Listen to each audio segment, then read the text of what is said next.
यशश्री शिंदे कांड में नए नए खुलासे हो रहे हैं और हैरानी की बात यह है कि पुलिस अब तक आरोपी को पकड़ नहीं पाई है। आरोपी, जिसका नाम दाऊद शेख बताया जा रहा है, फरार है आरोपी।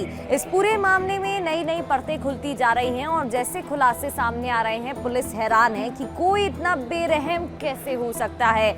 ऐसे कई हत्याकांड अब तक सामने आ चुके हैं जो हैरान करते हैं और सवाल खड़े करते हैं। क्या हुआ था? क्या है पूरा मामला? क्यों अब तक पुलिस गिरफ्तार नहीं कर पाई है? नमस्कार, रिपब्लिक डिजिटल देख रहे हैं आप और मैं हूं आपके साथ प्रगति शर्मा।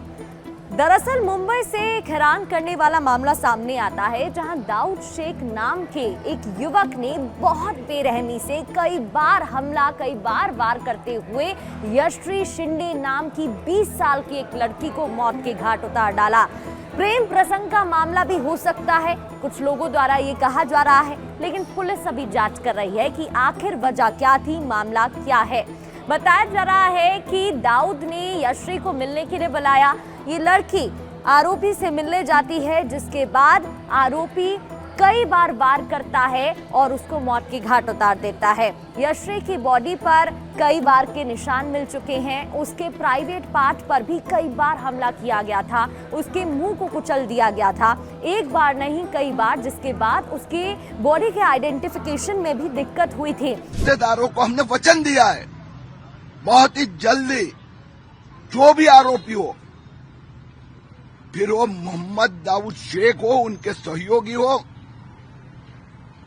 उनको गिरफ्तार किया जाएगा और शेड्यूल कास्ट एक्ट के अंतर्गत एट्रोसिटी एक्ट भी लागू किया जाएगा।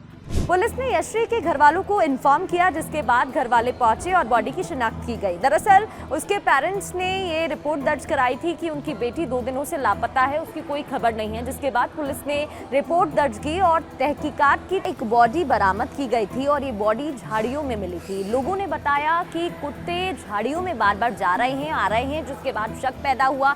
कुत्तों ने इस लड़की के कंधे और मुंह को नोच कर खा लिया था, जिसकी वजह से आइडेंटिफिकेशन में दिक्कत हुई। जब उसके पेरेंट्स बॉडी को देखने पहुंचे तो वो पहचान गए, क्योंकि आखिरी बार यशश्री ने वही कपड़े पहने हुए थे। उसकी कमर पर टैटू का निशान भी था। इतना ही नहीं, दाऊद ने उसकी कमर और पीठ पर भी चाकू से हमला किया था, उसके मुंह को कुचल दिया था, प्राइवेट पार्ट को भी पूरी तरीके से कुचल दिया था और वहां पर भी कई बार के निशान मिले थे। अब सवाल ये उठता है कि यशश्री उससे मिलने के लिए क्यों गई थी।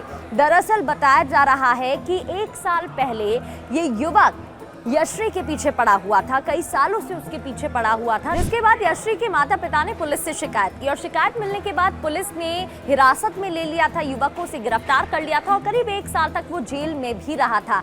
जेल से बाहर आने के बाद उसने बदले की प्लानिंग बनाई, बदला लिया और बदला किस कदर लिया कि यशश्री शिंदे को मौत के घाट ही उतार डाला।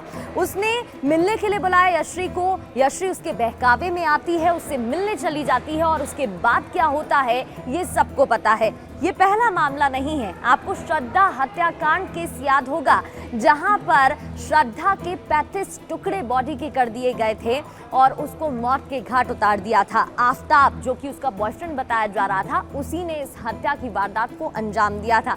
अब यहाँ समझने वाली बात यह है कि इन आरोपियों की साइकोलॉजी क्या रहती है, क्या वो मानसिकता होती है जो इस तरीके से वो अप्रिय घटना को अंजाम देते हैं और कई बार वार कर मौत के घाट उतार देते हैं मासूमों को। अब इस पूरे मामले में जांच की जा रही है, पुलिस हर पहलू से जांच कर रही है, हर एंगल से जांच कर रही है और कई सवाल खड़े होते भी नजर आ रहे हैं। ऐसी और जानकारी और वीडियोस के लिए रिपब्लिक डिजिटल को फॉलो और सब्सक्राइब करना ना भूलें।